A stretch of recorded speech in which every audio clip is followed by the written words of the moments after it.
Sobrang aga nga pala namin nagising ngayon kasi nga magsisimba kami ni Daddy. Kinuha ko nga pala si Miley sa cage niya para makipagkulitan muna ako saglit. Andun na rin pala si Daddy sa may manukan niya. Busy naman siya sa pagtatanggal ng trapal na pinang-atip niya sa kulungan ng manok. Kailangan na rin kasing palitan kasi nga nasira na yung trapal. Pag hindi niya kasi pinalitan, kawawa daw yung mga manok niya, mababasa talaga tuwing umuulan. Routine ko na to tuwing umaga, nakikipaglambingan muna ako kay Miley bago ako bumangon. Lumabas na nga ako nito para puntahan si Daddy, baka kasi kailangan niya ng tulong ko. At ito na nga ang trapal na ipangpapalit namin dito. Kung makikita nyo naman, sobrang sira na talaga ng trapal, sobrang kawawa na talaga. Kung mapapansin nyo naman, iba't ibang kulay yung trapal na nilagay namin dyan. Binigay lang kasi yan sa akin, sayang naman kung hindi namin gagamitin. Pero ngayon nasira na siya, kailangan na talaga namin palitan at ito yung binili ni Daddy, kulay green. Tawag nga ako ni Daddy dyan kasi nga kailangan niya daw yung tulong ko. Akala ko naman kung ano, pahahawakin lang pala niya ako ng lubid.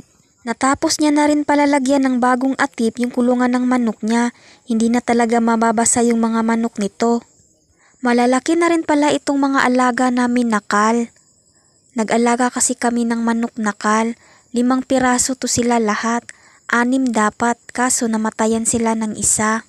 Magti 3 months na nga ito sila, sobrang lalakas na nga nila kumain. Kung makikita nyo naman ang langit ay makulimlim na naman, parang uulan na naman ito pero sana wag muna kasi nga magsisimba pa kami ni Daddy. Malayo pa naman yung simbahan dito sa amin, 7 AM kasi nagsisimula yung first mass. Kaya kailangan talaga mga 6:40 ay nakaalis na kami ng bahay kasi nga magbabiyahe pa kami. At ayan nga, nag-iingay na naman si Miley dyan sa loob ng cage niya. Pinasok ko kasi siya saglit kasi nga lumabas ako. Kung ano-ano na kasing nginangat-ngat nito. Liligpitin ko na rin muna tong pinaghigaan namin para malinis na tong kama namin. Magbibihis na rin ako pagkatapos. Inilabas ko na nga si Miley sa cage niya at tingnan nyo naman tuwang-tuwa siya. Gusto na naman makipaglaro sa akin. Ikaw na lang talagang mapapagod kapag nakipaglaro ka kay Miley. Sobrang kulit kasi nito. And sana talaga ganito siya palagi, yung healthy lang.